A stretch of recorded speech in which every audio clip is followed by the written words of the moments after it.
चलो एकदम आराम से फोकस ऑन स्क्रीन। सबसे पहले आता है सर हमारे पास मीटिंग। मीटिंग क्या है? It's a gathering and assembling of people, 2 और more person, it is not necessary to be 2 person. एकदम आराम से। नेक्स्ट पॉइंट आता है सर अगर हम लोग बात करें मीटिंग के बारे में तो सर एक तो होती है बोर्ड मीटिंग, एक तो होती है जनरल मीटिंग। लेकिन यहाँ पर हम लोग डिस्कस इसके बारे में कर रहे हैं सर जनरल मीटिंग के बारे में। जनरल मीटिंग में 3 meeting, annual general meeting, extraordinary general meeting and the class meeting. Very easy. अब हमारे सामने आता है सर कि who are the proper authority to call a general meeting.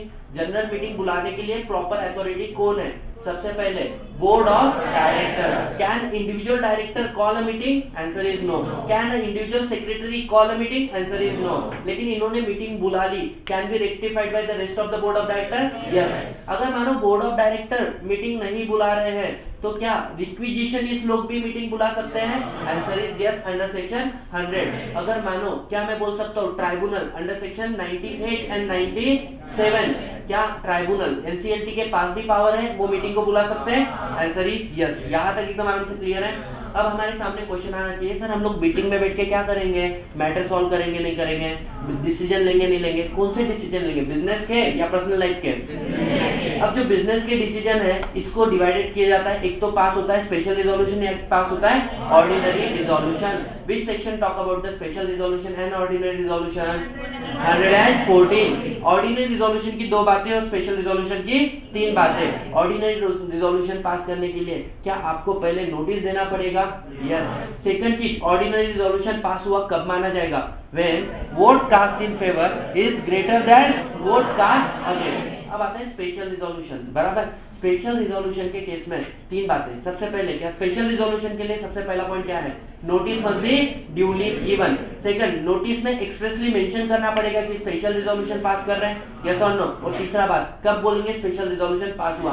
When vote cast in favour is greater than कितना? 3 times of vote cast against. समझ में आया? यस। अब क्वेश्चन हमारे सामने आता है कि सर जो चेयरमैन होता है उसके पास कास्टिंग वोट ऑर्डिनरी रिजोल्यूशन में होता है स्पेशल रिजोल्यूशन में होता है? चेयरमैन के पास कास्टिंग वोट ऑर्डिनरी रिजोल्यूशन में होता है special? Only in case of ordinary resolution, क्योंकि वहां पर ही टाई वाला सिचुएशन अराइज होता है। ठीक है, चलो नेक्स्ट पॉइंट हमारे सामने आता है सर अब हमें बताओ कि there are 2 types of businesses, yes और नो। एक होता है ऑर्डिनरी बिजनेस, एक होता है स्पेशल बिजनेस। ऑर्डिनरी बिजनेस में सिर्फ 4 बिजनेस आते हैं। कौन से? अड्डा मतलब adoption of account, declaration of dividend, appointment of director in the place of retiring director and 4 appointment and fixing remuneration of auditor. ये 4 बिजनेस है जो सिर्फ और सिर्फ कहां पर होंगे? एनुअल जनरल मीटिंग के अंदर होंगे। जो ऑर्डिनरी बिजनेस है क्या इनके लिए कोई एक्सप्लेनेशन जरूरी है, एक्सप्लेनेटरी स्टेटमेंट जरूरी है? Answer is no. सर इन 4 बिजनेस के अलावा रेस्ट ऑफ द जो भी बिजनेस हम लोग कंपनी के मीटिंग में ले रहे हैं उसको हम लोग क्या बोलेंगे? Special resolution. क्या स्पेशल रिजोल्यूशन सिर्फ ईजीएम में होते हैं, एजीएम में होते हैं या दोनों में भी होते हैं? दोनों में भी हो सकते हैं। सबसे next important point, special resolution के साथ में लगाना पड़ता है explanatory statement which is cover under section 102। एकदम आराम से क्लियर है, यस और नो। अब सर हम लोग बात करेंगे पहले एनुअल जनरल मीटिंग। कौन सा सेक्शन है? 96। एनुअल जनरल मीटिंग की अगर पहले टाइमलाइन की हम लोग बात करें कि सर एनुअल जनरल मीटिंग किस किस को एप्लीकेबल है? Every company except 1 person company. Sir annual general meeting का एक बेसिक सा रूल याद रखो, टाइमलाइन कभी भी within how many month from the end of the financial year? 6 month. The gap between 2 annual general meeting shall not exceed 15 month and once in a year होना जरूरी है, यस और no. क्या मैं बोल सकता हूँ कि सर आरओसी के पास पावर है, वो आपको एक्सटेंशन दे सकता है मैक्सिमम 3 महीने का? वो आपको 1 महीने का, 2 महीने का कितना भी दे सकता है, 15 दिन का भी दे सकता है, लेकिन मैक्सिमम कितना देगा? 3 महीने का। लेकिन only and only on special ground. Sir what are the special ground? क्या आपका अकाउंट जो है ऑडिटर इनकम टैक्स डिपार्टमेंट ने फ्रीज कर दिया, क्या ये स्पेशल ग्राउंड है या नहीं है? फ्लड आना स्पेशल ग्राउंड है या नहीं है? कोरोना की बीमारी स्पेशल ग्राउंड है या नहीं है? लेकिन वही हमारा ऑडिटर बीमार पड़ा हुआ है, क्या स्पेशल ग्राउंड है? Answer is no. उसके बाद में आता है सर सुनो क्या बोला, 3 बातें बोली थी। 6 मंथ बराबर from the end of the financial year, then the gap shall not exceed 15 month once in the year. लेकिन सपोजिंगली हम क्या बोल रहे, गैप बिटवीन 2 मीटिंग, मतलब पहले भी तो मीटिंग होनी चाहिए ना। What about the first annual general meeting? First annual general meeting को बोला within 9 month from the close of the financial year. मेरा सिंपल सा क्वेश्चन है sir, 9 month from the close of the financial year, right? In the year of incorporation क्या annual general meeting रखना mandatory है? Answer is no. Sorted एकदम आराम से clear है। नेक्स्ट पॉइंट आता है सर, अब मुझे आपका फर्स्ट एनुअल जनरल मीटिंग में आपको कोई एक्सटेंशन मिलेगा क्या? एट एनी कॉस्ट नॉट, ठीक है, नहीं मिलेगा। क्यों? क्योंकि ऑलरेडी 3 महीना एक्स्ट्रा देके बैठे हुए हैं। आगे बढ़ते हैं हम लोग किसके बारे में सर, अब आपके सामने आता है कि सर हमने एनुअल जनरल मीटिंग नहीं किया, तो ऐसे वाले केस में क्या होगा, आपको सेक्शन 99 के अंदर पेनल्टी मिलेगी, कंपनी एंड ऑफिसर डिफॉल्ट को फाइन मिलेगा कितना? 1 lakh rupees and 5,000 rupees per day के हिसाब से, जब तक आप एनुअल जनरल मीटिंग नहीं रखते हो। सेकंड इंपॉर्टेंट पॉइंट, क्या कोई मेंबर एनसीएलटी को रिक्वेस्ट कर सकता है कि यार हमारे company fail to conduct annual general meeting, yes और नो, और एनसीएलटी ऑर्डर देगा कि आपको एनुअल जनरल मीटिंग रखना पड़ेगा? सिंपल सा क्वेश्चन है, can NCLT suo motu order the annual general meeting? Answer is, अरे बेशर्मो चप्पल उतार के मार लो लेकिन नाम खराब मत करो।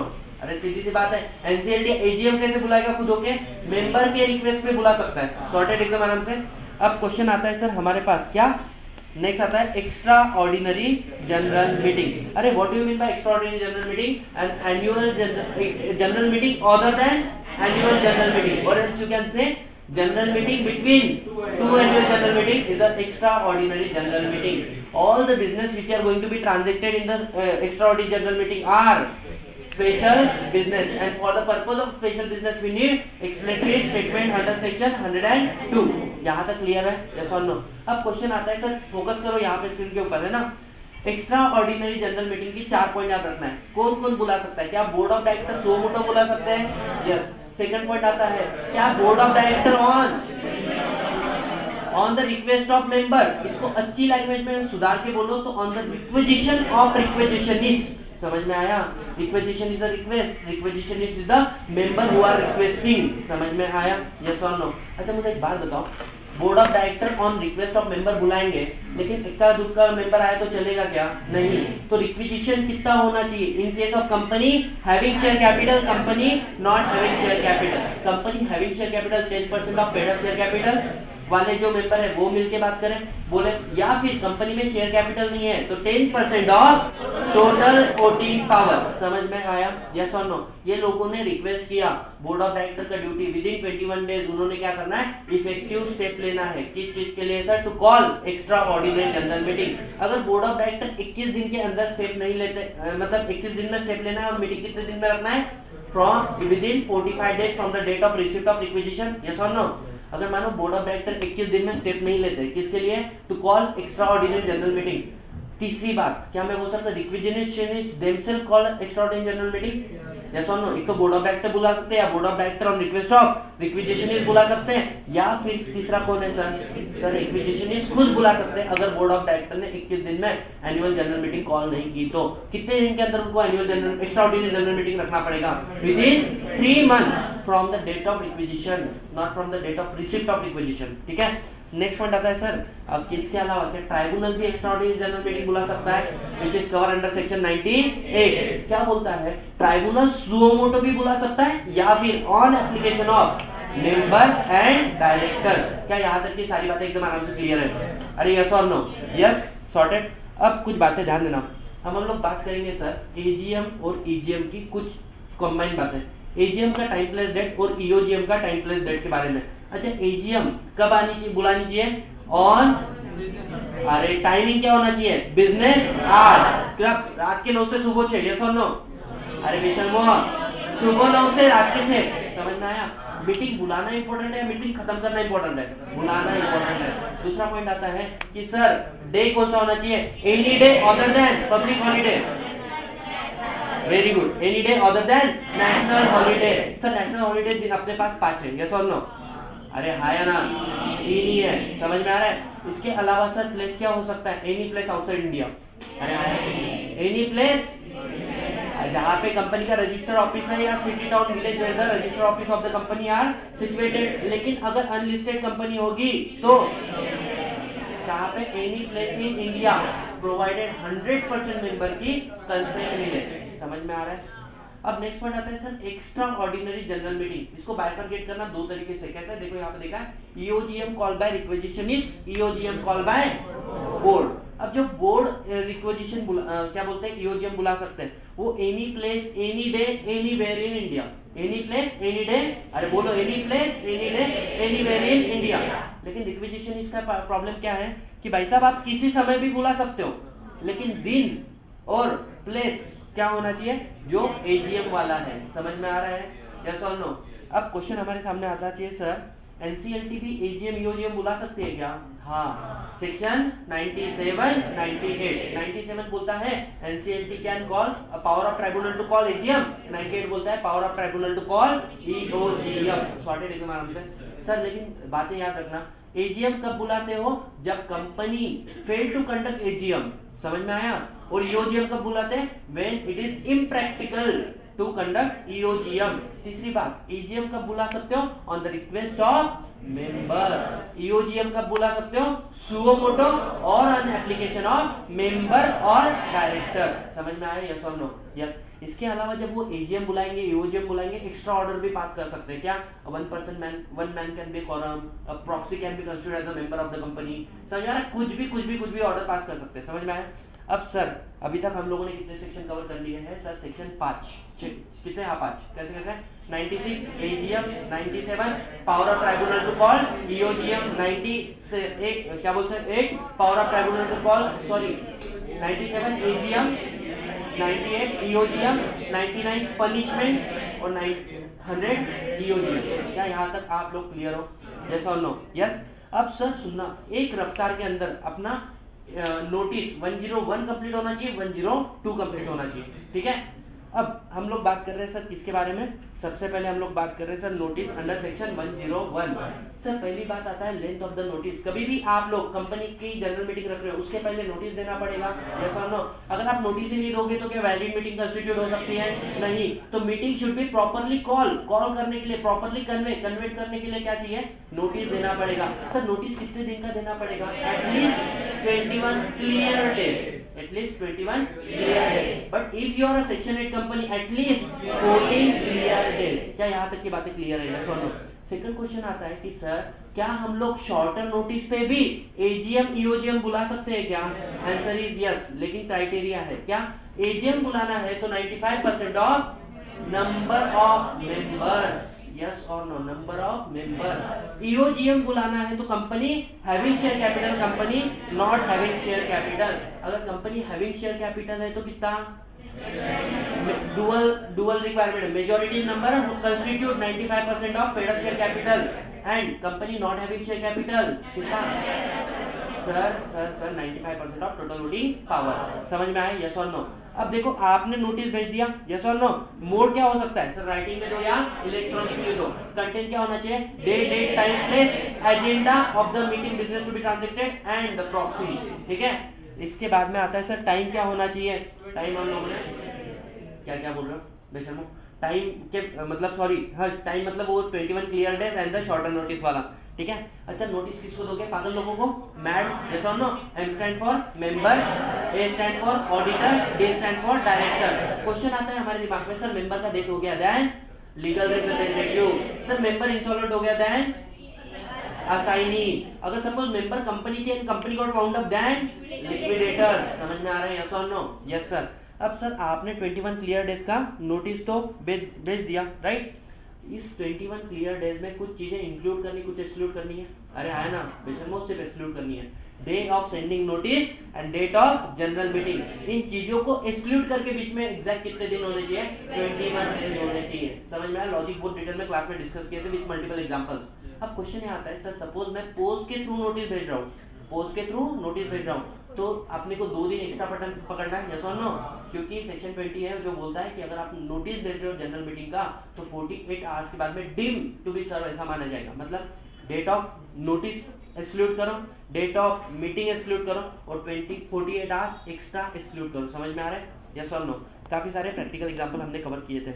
अब सर सुनो, हम लोगों को सर याद क्या रखना है? बस इतना याद रखना है, कंपनी नोटिस भेज रही है, मैड लोगों को भेजने का मोड क्या है, कंटेंट क्या है, टाइमलाइन क्या है, यस और नो? उसके बाद में क्या क्या एक्सक्लूड करना है, दैट्स इट। समझ में आया? यस और नो? अगर एक्सीडेंटल ओमिशन होता है नोटिस देने में, is it invalidate the entire meeting? Answer is no. But अगर डेलिब्रेट आपका ओमिशन था तो यस। समझ में आया? Sir section number 102। अब 102 को ना पहले लॉजिक से समझ लो, उसके बाद में कंटेंट याद रखेंगे क्या करना है, ठीक है। कंपनी आप लोग नोटिस दोगे मेंबर को, दो तरीके के business, ordinary business, special business. Special business के साथ में क्या लगाना पड़ता है, एक्सप्लेनेटरी स्टेटमेंट, ठीक है। अब जनरल मीटिंग में जब आप लोग डिसीजन लेते हो, ऑर्डिनरी बिजनेस में क्या आता है सर, अड्डा, अपॉइंटमेंट ऑफ नहीं क्या बोलते, adoption of account, declaration of dividend, appointment of director in the place of retiring director and auditor appointment and fixing remuneration, sorted, yes. Sir इसके अलावा जो भी बिजनेस, वो कौन से बिजनेस है, special business, other than ordinary business are special business and explanatory statement shall be annexed to the notice of general meeting, जो क्या कर रहे हैं, स्पेशल बिजनेस के पर्पस को बता रहे हैं, सॉर्टेड। अब बच्चों मुझे एक बात बताओ, एक्सप्लेनेटरी स्टेटमेंट में हमें क्या बतानी है, चार बातें बतानी है। If you remember all the material fact, समझ में आ रहा है, सारे के सारे मटेरियल फैक्ट बताने हैं।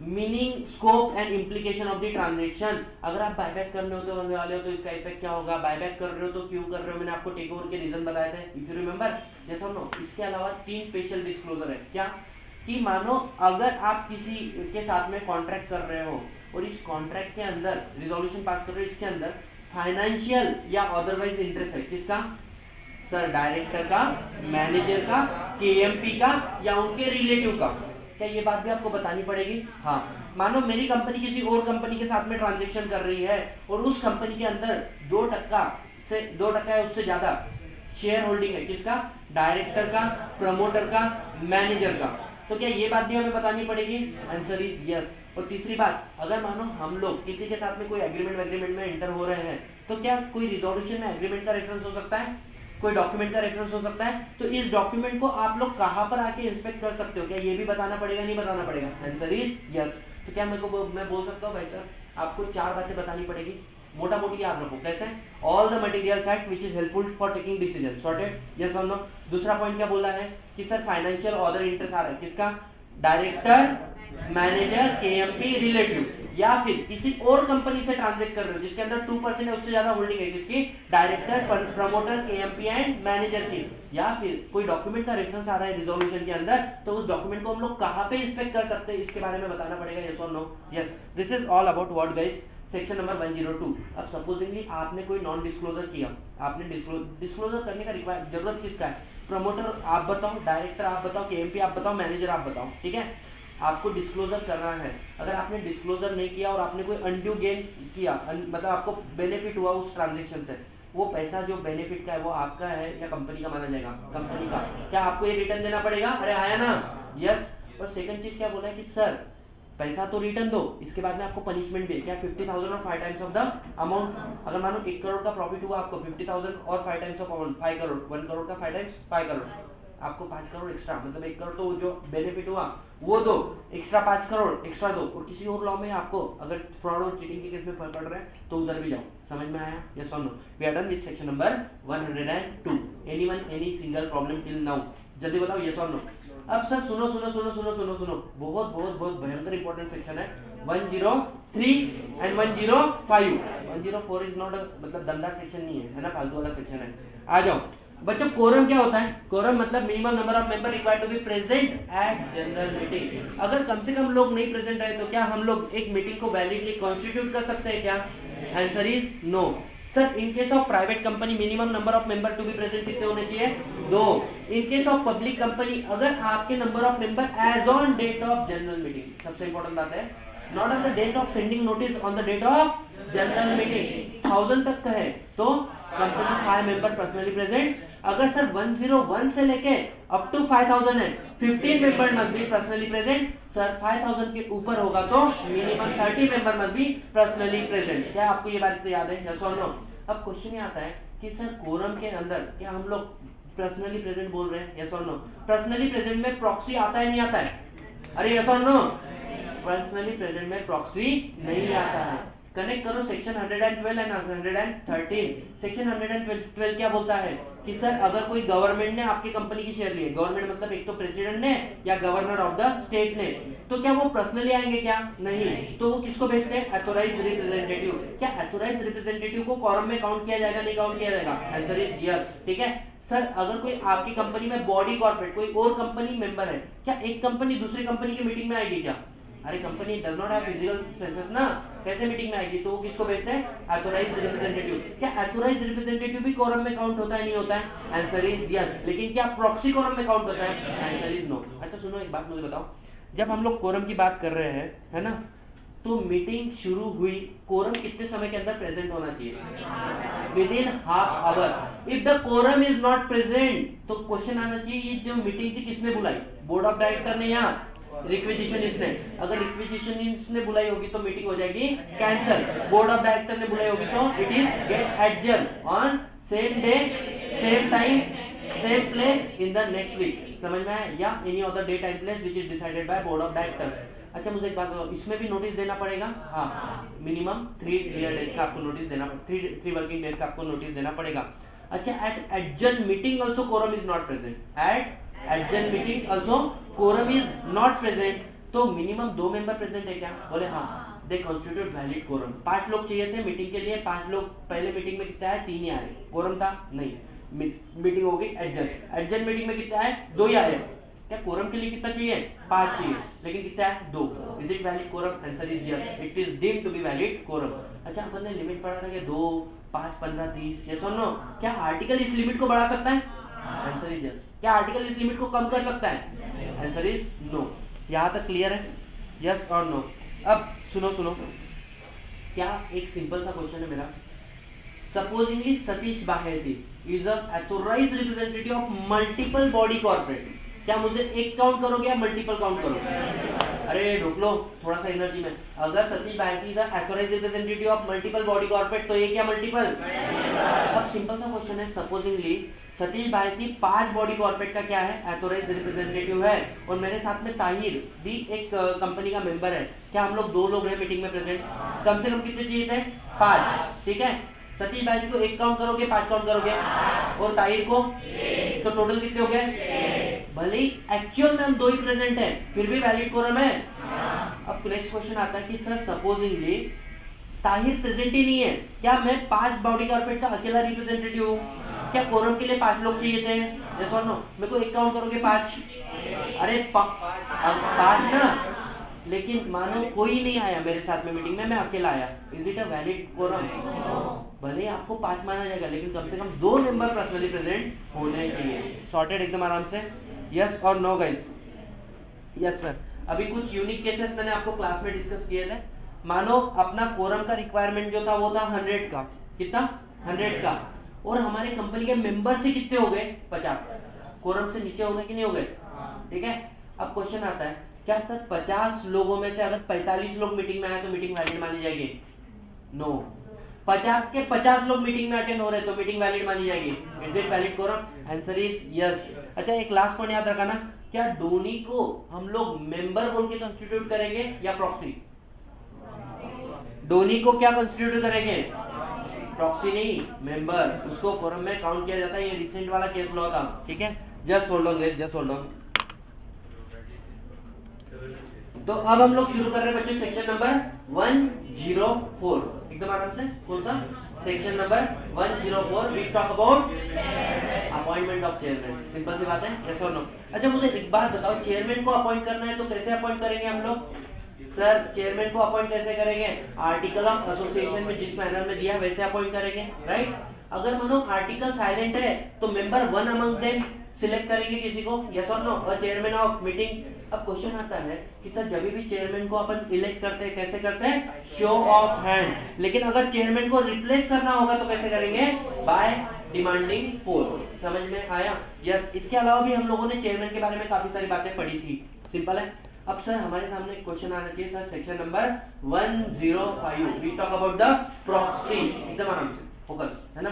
प्रॉक्सी में आपके सारे पॉइंट बिना देखे लर्न हो जाने चाहिए। सर पहली बात, प्रॉक्सी का मीनिंग क्या है? 2 चीजें, a person and a written instrument. Person मतलब कौन? Supposingly a member is entitled to attend the meeting and vote at the meeting. In his absence, can he send another person to attend the meeting and vote on his behalf? Yes or no? So that person is none other than proxy of the member of the company. Yes or no? Second चीज, क्या मैं बोल सकता हूँ अगर आपको किसी को प्रॉक्सी अपॉइंट करना है तो एक प्रॉक्सी फॉर्म भर के कंपनी को देना पड़ता है। तो जो फॉर्म आप प्रॉक्सी फॉर्म भर के दे रहे हो तो that proxy form is also called as proxy. Yes और नो? सेकंड क्वेश्चन आता है कि सर प्रॉक्सी का रिक्वायरमेंट शुरू कहाँ से आता है? कंपनी एक्ट में प्रॉक्सी की बात कहाँ से आती है? जनरल मीटिंग के नोटिस से। नोटिस में एक लाइन होना चाहिए that a member who is entitled to attend the meeting and can vote at the meeting can appoint proxy on his behalf in case of in his absence। समझ में आ रहा है? यस सर, कौन proxy appoint कर सकता है? Any person who is entitled to attend meeting and vote at the meeting. Can a preference share holder appoint a proxy? Answer is no. But अगर मानो प्रेफरेंस शेयर होल्डर के पास voting right होगा तो वहां पे कर सकता है। सेकंड क्वेश्चन आता है sir, who can be a proxy? Any person need not to be member of the company, but in case of section 8 company he must be member of the proxy, must be the member of the company. अच्छा sir, proxy के लिए मुझे एक बात बताओ, proxy को कैसे appoint करेंगे? एक फॉर्म सबमिट करना पड़ेगा MGT 14। कितने समय पहले? Before 48 hours of time appointed for general meeting. समझ में आ रहा है? यस और नो? अब मुझे एक बात बताओ कि सर एक व्यक्ति कितने लोगों का प्रॉक्सी बन सकता है? एक व्यक्ति कितने? सुनो, इंडिविजुअल में अगर मैं बात करूं, क्या ना person B a proxy of any other person? Yes और नो? इसके लिए कोई लिमिट है क्या? नहीं। लेकिन can a person become a proxy of multiple representative? Yes, multiple member. Maximum कितने? 50। लेकिन आपका जो कैपिटल है, टोटल वोटिंग पावर है, that shell not exceed 10% of voting. Yes और नो? अब क्वेश्चन आपके सामने दिमाग में आना चाहिए। सुनो, सतीश भाई के पास कंपनी के 25% शेयर है। Can I appoint any other person as a proxy? भले मेरे पास 25% का शेयर है, यस, इंडिविजुअल के लिए कितना परसेंट है देखना नहीं पड़ता। लेकिन मानो सतीश भाई is a proxy for ABCDE। Sir यहाँ मल्टीपल लोग है कि नहीं है? हाँ, ऐसे 50 लोगों के रह सकते हैं, लेकिन इन 50 लोगों की होल्डिंग कितनी नहीं होनी चाहिए? 10% से ज्यादा नहीं होनी चाहिए। क्या यहाँ तक की सारी बातें क्लियर है? यस और नो? अच्छा, मुझे डाउट आ रहा है कि कंपनी ने प्रॉक्सी फॉर्म में कुछ गड़बड़ किया है, तो क्या मैं चेक कर सकता हूँ प्रॉक्सी फॉर्म को? हाँ, लेकिन इसके लिए आपको नोटिस देना पड़ेगा कंपनी को in advance 3 days before meeting के 3 दिन पहले आपको नोटिस देना पड़ेगा ना कि मेरे को प्रॉक्सी फॉर्म क्या करना है? इंस्पेक्ट करना है। अच्छा, प्रॉक्सी फॉर्म कब से कब इंस्पेक्ट कर सकते हो? जिस दिन जनरल मीटिंग थे उसकी 24 आवर बिफोर से लेके जब तक मीटिंग कंक्लूड नहीं होती है। अगर कंपनी की मीटिंग एडजर्न हो जाती till the conclusion of adjourn meeting. समझ में आता है? यस और नो? अब सर, क्या प्रॉक्सी को रिवोक कर सकते हैं, हटा सकते हैं? हाँ, कैसे? नया प्रॉक्सी फॉर्म भर दो विदिन 48 आवर्स, बिफोर 48 आवर्स। समझ में आ रहा है? नेक्स्ट पॉइंट क्या है सर? सर मैं खुद पर्सनली प्रेजेंट हो जाऊं तो ऐसे वाले केस में प्रॉक्सी रिवोक हो गया। तीसरा, क्या एक्सप्रेसली मैं प्रॉक्सी को हटा सकता हूं? Answer is yes. Here we are done with section 105। Section number 106, 107, 106 cover कर लेते हैं हम लोग। अच्छा, सेक्शन नंबर 106 क्या बोलता है? Restriction on voting right of the member. क्या एक कंपनी के पास इतनी पावर है कि वो अपने मेंबर की वोटिंग राइट को रोक सकता है? Answer is no. सुनो, कंपनी तेरे को अलाउ नहीं है। कंपनी बोलता मैं तो अलाउ ही नहीं करता हूं, लेकिन सुनना, अगर तू चाहे तो तेरे आर्टिकल में लिख दे, तेरे को ऑप्शन दिया है कि तू अपने मेंबर के राइट को रिस्ट्रिक्ट कर सकती है। तो रिस्ट्रिक्शन करने का तरीका क्या है? राइटिंग इन आर्टिकल में कंडीशन होना चाहिए एक्सप्रेसली। ठीक है, आप 2 ग्राउंड पे रिस्ट्रिक्ट कर सकते हो, कॉल इन, एरियर्स और lien exercise on shares of the member. इन 2 ही ग्राउंड पे क्या हम लोग वोटिंग राइट को रोक सकते हैं? यस और नो? यस। अब सुनो, अब आता है सबसे खुलकार सेक्शन 107, 108, 109 एंड 110। अगर ये सेक्शन हो गया तो क्या मैं मान सकता हूँ जनरल मीटिंग मोटा मोटी खत्म हो गया? अरे ढोक लो, 111 और 115 के अपने बाबू पढ़ेंगे। सुनो ना, है ना? अभी फोकस करो, इसके अलावा भी बाबू सोना वाले बाबू है ना, वो वाला नहीं, इधर फोकस करो। 107, 108, 109, 110, 111, 115, ये सारे इंपॉर्टेंट सेक्शन है। इसके बाद में तोबा कुछ काम का नहीं है ना? लेकिन अपन वो भी पढ़ेंगे। आ जाओ, section number 107 talk about show of hand, section 108 talk about EOT, section number 109 talk about poll and 110 talk about. अब लॉजिकली समझना, कभी भी किसी कंपनी का मीटिंग जो होता है तो सबसे पहले वोट कैसे किया जाता है? Show of hand. लेकिन शो ऑफ हैंड नहीं चलेगा कब? अगर पोल डिमांड किया है, या फिर जहां पर EOT एप्लीकेबल है उस कंपनी में, या फिर जिस मैटर के लिए पोस्टल बैलेट भेजना है, ऐसे वाले केस में शो ऑफ हैंड चलेगा क्या? नहीं चलेगा। अच्छा सर, शो ऑफ हैंड का डिसीजन कंक्लूसिव कब माना जाएगा? जब चेयरमैन उसके रिजल्ट को डिक्लेयर करेगा और इसकी एंट्री मिनट्स बुक में कर देगा। समझ में आया? यस और नो? नेक्स्ट पॉइंट आता है, can a vote cast his vote differently, can a member cast his vote differently. मेरे पास 50 शेयर है, क्या मैं डिसाइड कर सकता हूँ 30 के लिए फेवर में 30 वोट, फेवर में 10 वोट, अगेंस्ट में 10 वोट को कास्ट ही नहीं करूंगा? आंसर इज यस, मेरी मर्जी। बराबर? कौन बोलता है? Section number 106। Section number 107 which talk about नहीं sorry 108 which talk about e voting. लेकिन ई वोटिंग पे जाने के पहले हमने क्या पढ़ लेना चाहिए, पोल। समझ में आ रहा है? तो पोल क्या कंसेप्ट है समझो। अब ध्यान देना, सबसे पहले कंपनी ने जनरल मीटिंग बुलाई, डिसीजन कैसे पास हुआ सर, शो ऑफ हैंड्स है, राइट। अब मेंबर बोलते हैं शो ऑफ हैंड का प्रॉब्लम क्या है, वन मैन वन वोट ना। जिसके पास एक शेयर है उसने हाँ बोला तो हाँ, मेरे पास 1 लाख शेयर है मैंने हाँ बोला तो भी हाँ। क्या है ना इससे, 1 लाख शेयर वाला शेयर होल्डर एंड 1 शेयर वाला share holder both are standing at the pari passu, एक दूसरे के समान हो गए ना। तो can a person demand a poll, yes और no? In case of poll 1 share 1 vote हो जाता है, ठीक है। तो शो ऑफ हैंड हुआ, फिर हमने क्या डिमांड किया, पोल डिमांड किया। जैसे ही पोल डिमांड किया तो हमें किसको अपॉइंट करना पड़ता है, स्क्रूटिनाइजर को अपॉइंट करना पड़ता है। स्क्रूटिनाइजर क्या अरेंज करता है, बैलेट पेपर। बैलेट पेपर आपके पास देता है बराबर, पोस्टल बैलेट पेपर। उसके अंदर आपको ऑप्शन देता है यस करो या नो करो, ठीक है। उसके बाद में क्या अरेंज करता है, बैलेट बॉक्स। प्रैक्टिकली देखा था हम लोगों ने। उसके बाद में आप क्या करते हो, अपने जो रिजल्ट है वो बैलेट बॉक्स के अंदर डालते हो, यस और नो। हमने देखा है वोटिंग वगैरह करने जाते हो आप लोग, यस और नो, चिट्ठी डालते कि नहीं बॉक्स के अंदर। उसके बाद में क्या होगा सर, फिर स्क्रूटिनाइजर उस बैलेट बॉक्स को खोलेंगे in the front of 2 witness, yes और नो। जैसे ही उसने वो बैलेट बॉक्स को खोला, कितने फेवर में, कितने अगेंस्ट में, कितने इनवैलिड साइड में निकालेगा, और उसके बाद में देखेगा कि रिक्विजिशन वाला रिजोल्यूशन पास हुआ नहीं हुआ, मतलब ऑर्डिनरी चाहिए तो ऑर्डिनरी पास हुआ नहीं हुआ, स्पेशल चाहिए स्पेशल रिजोल्यूशन पास हुआ नहीं हुआ। इसकी वो क्या करेगा, रिपोर्ट बनाएगा। किसको देगा, चेयरमैन को देगा, और चेयरमैन इस रिपोर्ट को क्या करेगा सर, डिक्लेयर करेगा। क्या यहाँ तक हमें क्या बोल सकते हैं, पोल वाला कंसेप्ट समझ में आया? Section number 109।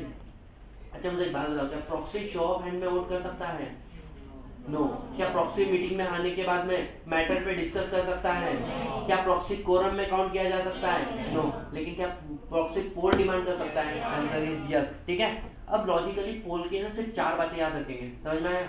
सबसे पहले पोल कौन डिमांड कर सकता है, मेंबर, राइट। लेकिन कब, अगर company having share capital, not having share capital, same वाला बात, 1/10 ऑफ टोटल शेयर कैपिटल और 5 लाख का paid up share capital. Company having share capital, company not having share capital 1/10 of total voting power, ठीक है। अगर मानो आपने पोल डिमांड किया, पोल लेगा कौन, चेयरमैन। कैसे, एक तो सुओ मोटो जब उसको लगता है, या फिर ऑन योर रिक्विजिशन, बराबर, यस और नो। नेक्स्ट पॉइंट आता है सर, हमने जो पोल डिमांड किया, पोल डिमांड करने का टाइमिंग क्या है, बिफोर और on declaration of result of show of hand. अगर मानो मैंने पोल डिमांड किया, क्या मैं मेरे पोल को विड्रॉ कर सकता हूँ? आंसर इज यस, यस और नो। नेक्स्ट पॉइंट आता है कि सर पोल का टाइमिंग क्या होना चाहिए, सामने वाले ने पोल लिया तो क्या पोल को इमीडिएट लेना है या हम लोग पोस्टपोन कर सकते हैं, डिपेंड। अगर पोल है अपॉइंटमेंट ऑफ चेयरमैन और एडजर्नमेंट ऑफ मीटिंग, इसको कैसे लेना है, इमीडिएटली। लेकिन इसके अलावा कोई दूसरा पोल डिमांडेड है, उसको हम लोग क्या कर सकते हैं, विदिन 48 आवर्स ले सकते हैं। लास्ट पॉइंट आता है सर, पोल के लिए हमें किसको अपॉइंट करना पड़ता है, स्क्रूटिनाइजर को, जो रिपोर्ट बना के किसको देगा, चेयरमैन को। भले ही स्क्रूटिनाइजर अपॉइंट हुआ है, लेकिन वोटिंग को और मीटिंग को कंडक्ट करने का काम आज भी किसका है, सर चेयरमैन का है। Sorted, we have done with section number 109। ये प्रोसीजर तो मैंने आप लोगों को पूरा बता दिया, राइट। अब हमारे सामने आता है sir voting through electronic means. अच्छा सुनो, इलेक्ट्रॉनिक मीन्स क्या बोलता है, ये किसको एप्लीकेबल है, बड़ी कंपनी, जो कंपनी लिस्टेड है या जिसमें 1000 या उससे ज्यादा क्या है, मेंबर्स है, ऐसे कंपनी को जब जनरल मीटिंग बुला रहे हो तो एक एडिशनल फैसिलिटी देना है। उस फैसिलिटी को क्या बोलते हैं हम लोग, ई वोटिंग फैसिलिटी। अब ई वोटिंग फैसिलिटी क्या बोलता है कि देखो मेंबर, आप अपने घर पे बैठे बैठे भी वोट कर सकते हो, हाँ या ना, यस। और अगर आप चाहो, आपने वोट घर पे नहीं किया या वोट आपने घर पे किया, फिर भी आप जनरल मीटिंग अटेंड कर सकते हो, नहीं कर सकते हो, कर सकते हो। सॉर्टेड एकदम आराम से। So e voting is additional facility to increase the participation of the members, yes और नो। सो क्या बोल दिया, पहली बात किसको एप्लीकेबल है, company whose equity share are listed on recognised stock exchange, बराबर। और दूसरा, company having 1000 and more members, क्या करेगी, नोटिस भेजेगी, साथ ही साथ में ई वोटिंग फैसिलिटी देगी, सर किसको, मेंबर को। अब टाइमलाइन याद करो, सबसे पहले जब कंपनी ई वोटिंग फैसिलिटी दे रही तो क्या एक कट ऑफ डेट निकालना पड़ेगा, उस कट ऑफ डेट पे जो जो मेंबर है सिर्फ वो ही मीटिंग वोट कर सकते हैं, हाँ। वो कट ऑफ डेट कौन सी होनी चाहिए, shall not be earlier than 7 days. E voting facility minimum कितने दिन से कितने दिन की होनी चाहिए, 3 दिन की होनी चाहिए, बराबर। आज अपनी मीटिंग है 11 बजे, तो ई वोटिंग फैसिलिटी ब्लॉक कब हो जानी चाहिए, day presiding of general meeting, एक दिन पहले एट 5 PM। सॉर्टेड एकदम आराम से। इसके बाद में क्या होगा सर, जनरल मीटिंग होगी, फिर जनरल वोटिंग मीटिंग में भी लोग क्या करेंगे, वोट करेंगे। इसके बाद में स्क्रूटिनाइजर अपॉइंट होगा। स्क्रूटिनाइजर क्या करेगा सर, स्क्रूटिनाइजर जो है, क्या मैं बोल सकता हूँ, सबसे पहले ये करेगा, जो जनरल मीटिंग के वोट आए हैं उसको काउंट करेगा। इसके अलावा क्या फिर वो जो ई वोटिंग के वोट थे उसको अनब्लॉक करेगा, उसके ऊपर रिपोर्ट बनाएगा, किसको देगा, चेयरमैन को देगा, और चेयरमैन उस रिजल्ट को डिक्लेयर करेगा और कहाँ पे लगाएगा, notice board of the company, website of the company और एनएसडीएल सीडीएसएल एजेंसी का जिसका आपने हेल्प लिया उनकी वेबसाइट के ऊपर। सॉर्टेड एकदम आराम से, यस और no, anyone any single problem, इन सारे क्वेश्चन के आंसर दे दो। अच्छा पोल किसकी क्या ई वोटिंग किस को एप्लीकेबल है, listed company and the company having more than 1000 and more than 1000 members, ठीक है। सेकंड, नोटिस के साथ में क्या देखना है, voting facility, timeline, cut off date shall not be earlier than 7 days. Second point क्या बोला है, मिनिमम कितने दिन वोटिंग फैसिलिटी होना चाहिए, 3 डेज। इसके अलावा बंद कब हो जाना चाहिए, a day preceding to general meeting at 5 PM once the vote casted cannot be changed, although you casted vote electronically, can you attend the meeting, yes, can you vote in the meeting, answer is no, can you count it for the purpose of meeting, quorum, answer is yes, sorted। फिर meeting में vote count हो गए, उसके बाद में appoint करेंगे sir scrutiniser को, scrutiniser चाहे तो किसी और की मदद ले सकता है। नेक्स्ट इंपॉर्टेंट पॉइंट आता है सर, जो स्क्रूटिनाइजर है वो पहले वोट कौन से काउंट करेगा, मीटिंग के, फिर अनब्लॉक करेगा ई वोटिंग के, और इसके बाद में रिपोर्ट बना के किसको देगा, चेयरमैन को, चेयरमैन क्या करेगा, डिक्लेयर करेगा। सॉर्टेड एकदम आराम से, यस सर। इसके बाद में आता है हमारा कौन सा, postal ballot. Postal ballot applicable किसको है, every company having more than 200 और मोर मेंबर्स, समझ में आ रहा है। अगर आपने कंपनी में 200 से ज्यादा लोग हैं तो हमें क्या एप्लीकेबल हो जाता है, पोस्टल बैलेट। पोस्टल बैलेट क्या बोलता है, देखो e voting is an additional facility for general meeting ना, लेकिन पोस्टल बैलेट बोलता है it is a substitute to general meeting. E voting में क्या होता है, आप घर से वोट करने के बाद में भी जनरल मीटिंग होती है ना, पोस्टल बैलेट में कंपनीज एक्ट ने कुछ 10 आइटम ऐसे बता दिए जो बोलते हैं कि जनरल मीटिंग में होंगे ही नहीं, जनरल मीटिंग में हो गए नहीं। उसके लिए हम लोग मेंबर के घर पे रिजोल्यूशन भेजेंगे जो प्रीपेड होगा, प्रीपेड मतलब प्रॉपर्ली स्टैम्प होगा, उसने अपना वोट फेवर में अगेंस्ट में देना है और कंपनी को रिटर्न भेज देना है, यस और नो, और कंपनी उसकी वोट काउंट करके रिपोर्ट बना के देगी, समझ में आया।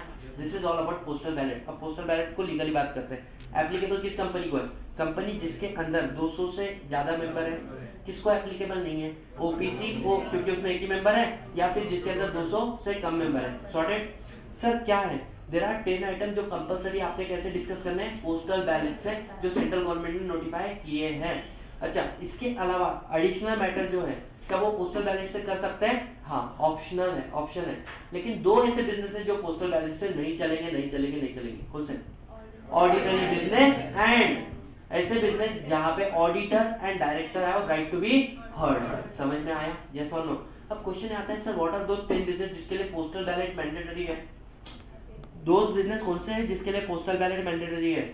सबसे पहले याद करो मेमोरेंडम आर्टिकल का, क्या है सर, मेमोरेंडम का रजिस्टर ऑफिस चेंज करना है हम लोगों को, कहाँ पे, आउटसाइड सिटी टाउन विलेज, या फिर change in the object of memorandum, या फिर change in the object of memorandum for which money is raised from the public, या फिर अगर मैं बोलूं क्या बोल सकता हूँ लास्ट में, आर्टिकल को चेंज कर रहे हो, क्यों, because conversion of private company into other company and other company into private company. Sir इसके अलावा 3 बातें थी शेयर से लेके, क्या, एग्जिस्टिंग मेंबर के राइट को वेरी करना, डीवीआर इशू करना, या फिर बायबैक करना। इसके अलावा 3 बातें थी डायरेक्टर से लेके, appointment of the small share holder director, sale of undertaking, और तीसरा क्या था, lower investment and guarantee by the company. Sorted एकदम आराम से, यस और नो। सो पोस्टल बैलेट में क्या होता है, कंपनी आपके घर पे ड्राफ्ट रिजोल्यूशन भेजेगी, आप लोग उसको क्या करोगे, असेंट डिसेंट होगे, विद इन 30 डेज आपको क्या देना है, रिप्लाई देना है कंपनी को, कंपनी स्क्रूटिनाइजर को अपॉइंट करेंगे, स्क्रूटिनाइजर रिपोर्ट बना के कंपनी को दे देगा। अब एक बात मुझे बताओ, पोस्टल बैलेट ज्यादा अच्छा है या ई वोटिंग फैसिलिटी ज्यादा अच्छी है, ई वोटिंग फैसिलिटी, लेकिन सारी कंपनी को एप्लीकेबल है क्या, नहीं, ओनली लिस्टेड कंपनी है जिसके अंदर 1000 या उससे ज्यादा मेंबर है। तो उन्होंने बोला सुनो, वैसे तो पोस्टल बैलेट के मैटर कैसे सॉल्व होने चाहिए, पोस्टल बैलेट से ही होने चाहिए, लेकिन कंपनी अगर आपको ई वोटिंग एप्लीकेबल है, आप पोस्टल बैलेट को ई वोटिंग से भी घुमाओगे, मतलब घर पे भी वोट करने दे रहे हो, मीटिंग भी बुला रहे हो, well and good, go for it, समझ में आया। हम लोग मानेगा सेक्शन 110 मानेगा, मेरे को बुरा नहीं लगा, सॉर्टेड, यस और no. Here we are done with what. अच्छा, ये बात सबसे इंपॉर्टेंट है, इसको याद करना, ठीक है ना। मुझे एक बात बताओ, एक प्राइवेट कंपनी है नॉर्मल, क्या उसको section 107 show of hand mandatory है, क्या पोल डिमांड किया तो पोल मैंडेटरी है, क्या उसको पोस्टल बैलेट मैंडेटरी है, नो, ऑप्शनल। व्हाई, 200 तक के मेंबर है ना, 200 के ऊपर मेंबर रहेंगे तो पोस्टल बैलेट मैंडेटरी है, समझ में आ रहा है। नेक्स्ट पॉइंट है 108 not applicable, E voting facility आपका नहीं है ना, आ जाओ साइड में। अगर कोई कंपनी प्राइवेट कंपनी में 200 से ज्यादा होते हैं, मैंने एक्सेप्शनल केसेस बताए थे, ठीक है। मानो प्राइवेट कंपनी है जिसके अंदर, या पब्लिक कंपनी जिसके अंदर 200 से ज्यादा मेंबर लेकिन 999 तक ही है, मतलब 1000 हुए क्या? नहीं। क्या इनको शो ऑफ हैंड मैंडेटरी है? क्या इनको पोस्ट क्या बोल सकते हैं, पोल मैंडेटरी है? क्या इनको पोस्टल बैलेट मैंडेटरी है? 10 बिजनेस के लिए पोस्टल बैलेट मैंडेटरी है, ठीक है, ऑप्शनल नहीं है। मुझे एक बात बताओ, क्या इनको ईओटी मैंडेटरी है? आंसर इज नो, ठीक है।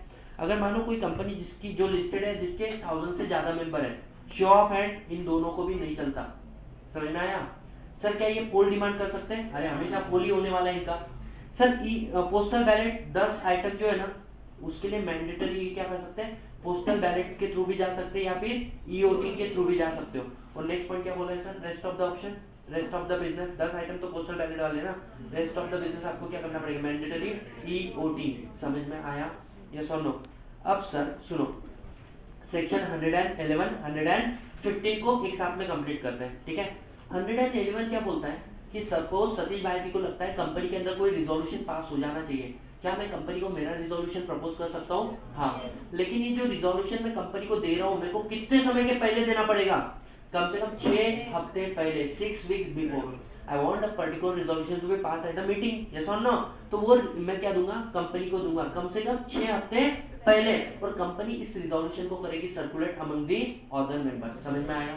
यस। नेक्स्ट पॉइंट आता है कि सर कंपनी ने कोई रिजोल्यूशन मुझे भेजा कि इस व्यक्ति को डायरेक्टर बोल के अपॉइंट करना। I don't want that person to be appointed as a director, why? Because I know the character of that person.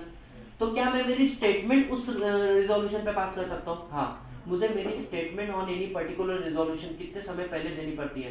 कम से कम 2 हफ्ते पहले। समझ में आया? यस और नो? यस। सो देखो, अ मेंबर जिसको लगता है रिक्वेजिशन यूज कर सकते हैं ना, company having share capital, not having share capital, अगर वो कोई चाहे तो प्रपोज रिजोल्यूशन दे सकते हैं, लेकिन उनको 6 हफ्ते पहले देना पड़ेगा। किसको? कंपनी को। कंपनी नोटिस देगी 21 क्लियर डे का किसको? मेंबर को। आइटम 1, 2, 3 ट्रांजेक्ट करना है। मेंबर को लगता है कि इनमें से किसी चीज के ऊपर हमारे स्टेटमेंट जाने चाहिए, तो मेंबर को कितने दिन पहले देने पड़ेंगे? 2 वीक बिफोर इन एडवांस। और इस चीज को कंपनी करेगी सर्कुलेट। Company is not bound to circulate. Company not bound to circulate कब? अगर आपने 6 हफ्ते पहले एडवांस में रिजोल्यूशन नहीं दिया, या 2 हफ्ते पहले आपने एडवांस में क्या नहीं दिया?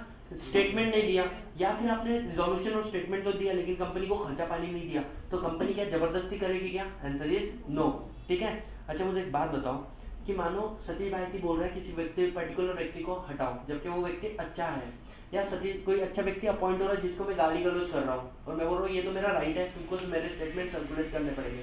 कंपनी क्या कर सकती है? किसके पास जाएगी? Central government. और सेंट्रल गवर्नमेंट को लगता है कि भाई साहब ये सतीश भाई जो है ये अपने राइट का अब्यूज कर रहा है, गलत इस्तेमाल कर रहा है, राइट, या अननेसेसरी पब्लिसिटी गेन करने की कोशिश कर रहा है, तो क्या सेंट्रल गवर्नमेंट डिक्लेयर कर सकती है company are not bound to declare his statement, his resolution? Answer is yes. Sorted एकदम आराम से। सर सुनो ना, सेक्शन नंबर 115 किसके? जनरली कंपनी नोटिस भेजती है मेंबर को, लेकिन 115 में मेंबर नोटिस भेज रहे हैं कंपनी को। This is not a normal notice, it is a special notice. सिर्फ 5 तरीके के बिजनेस को आता है। कब?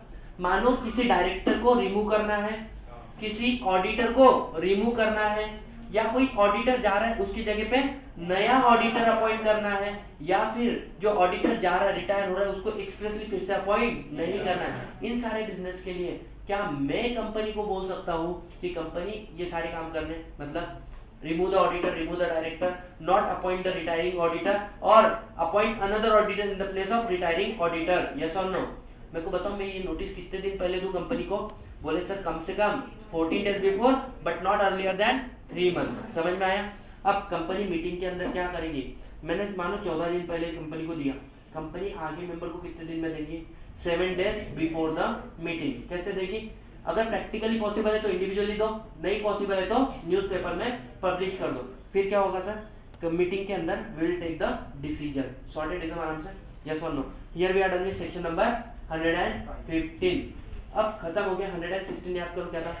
अगर मानो ओरिजिनल मीटिंग एडजर्न हो जाती है, हमने 10 आइटम डिस्कस करने थे, 6 आइटम हमने ओरिजिनल मीटिंग में डिस्कस कर दिए और 4 आइटम हमने एडजर्न मीटिंग में डिस्कस किए। मुझे एक बात बताओ, क्या adjourn meeting is it a separate meeting और is it a continuation of the original meeting?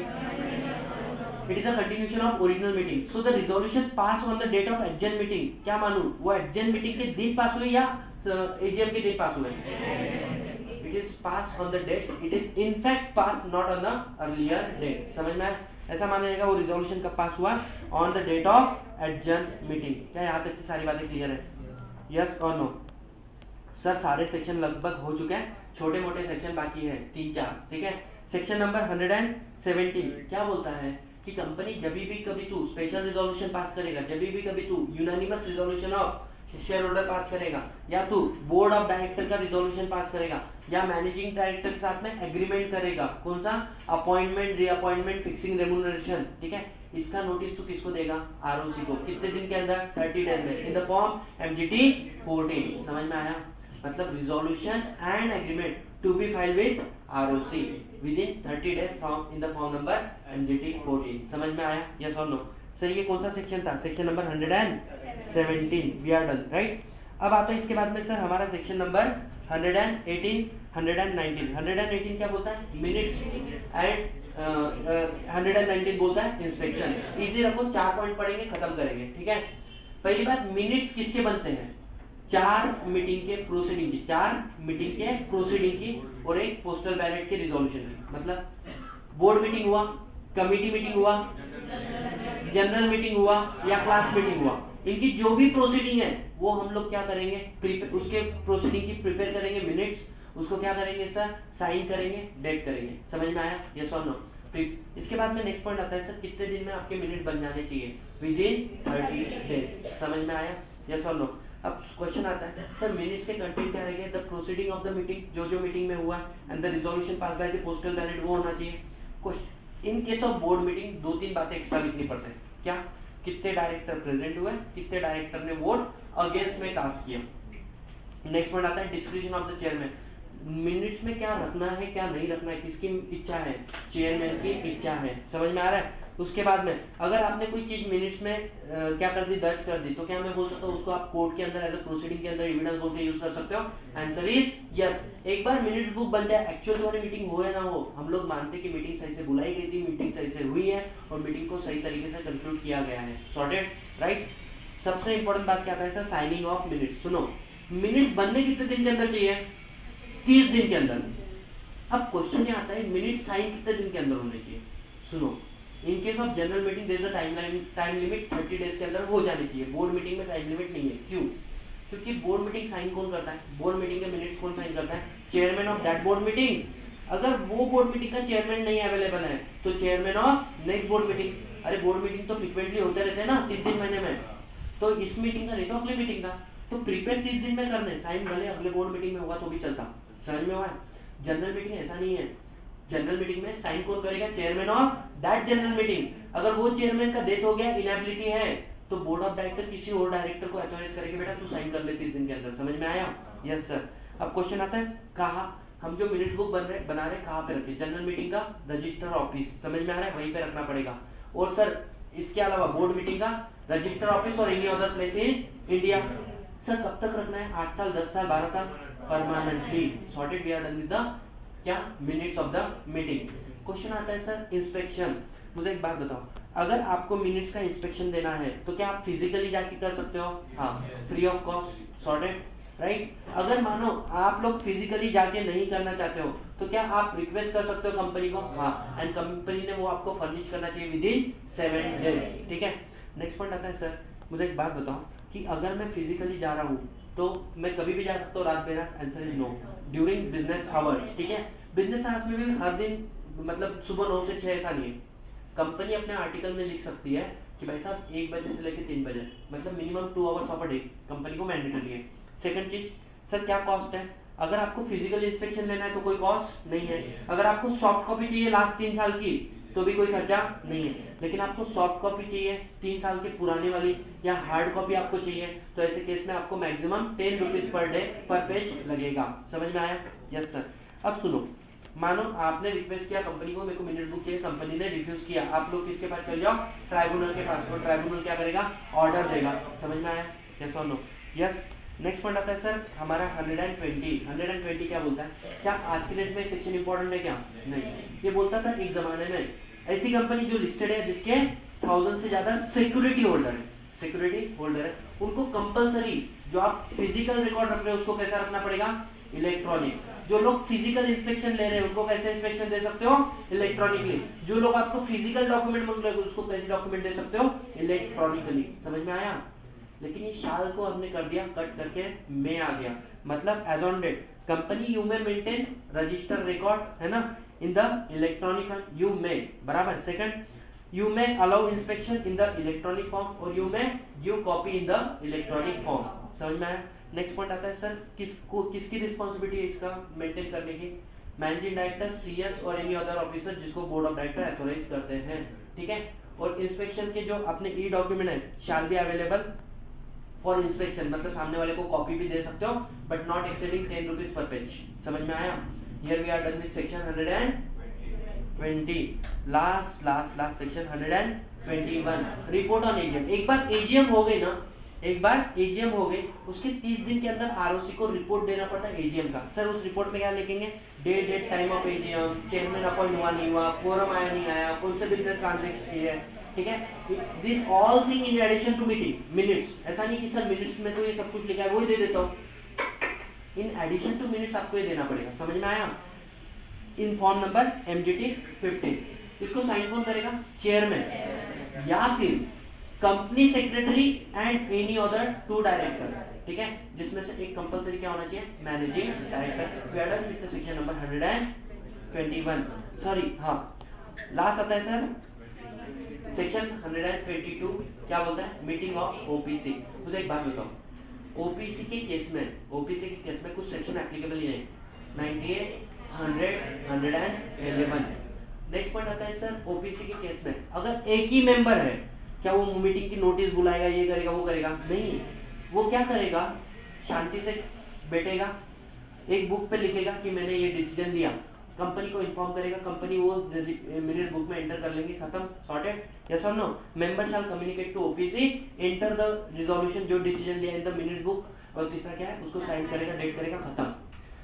OPC में एक मेंबर से ज्यादा नहीं हो सकते, लेकिन एक से ज्यादा डायरेक्टर हो सकते हैं। हाँ, तो एक से ज्यादा डायरेक्टर तो सेक्शन 173 बात करता है आगे, लेकिन एक ही डायरेक्टर होगा तो बोला सुनो डायरेक्टर आप बैठो एक जगह पे, एंट्री करो मिनट बुक के अंदर, डेट साइन करो, मीटिंग डन, अंडरस्टैंड? यस और नो? अब सुनो एक बात मैं आपको बता रहा हूँ, है ना, section 101, 2, section 107 and section 109 is not applicable on private company. अगर कंपनी के आर्टिकल में कुछ अलग लिखा है तो, मतलब 101 क्या था, notice, 102 explanatory statement, 103 forum, 104 chairman, 105 106 restriction on voting right, 107 अब 108 तो ये वोटिंग एप्लीकेबल ही नहीं है वैसे भी, एंड 109 पोल। प्राइवेट कंपनी तू है ना, इसको मान मत, तू तेरे मीटिंग में तेरे आर्टिकल में लिख, इन केस ऑफ क्या बोल सकते हैं, मतलब कोरम तू ज्यादा लिख, तू अलग लिख, फर्क नहीं पड़ता, बराबर। नोटिस कितने दिन का है, 21 क्लियर डेज का है ना, तू लिख 2 क्लियर डेज, अपने को चलेगा। समझ में आया? 1 हाफ डे तू लिख, चल जाएगा। समझ में आ रहा है? तो ये मैंने स्टार्टिंग में क्यों नहीं बताया, क्योंकि पहले अगर मैं स्टार्टिंग में बताऊंगा तो हर सेक्शन के बीच में तुम दिमाग लगाना चालू करोगे, सर ऐसा वैसा ऐसा वैसा, एक बार बताए सब खत्म ना। यस और no? Guys we are done with the entire general meeting chapter in the span of 54 minutes. अभी सुनो,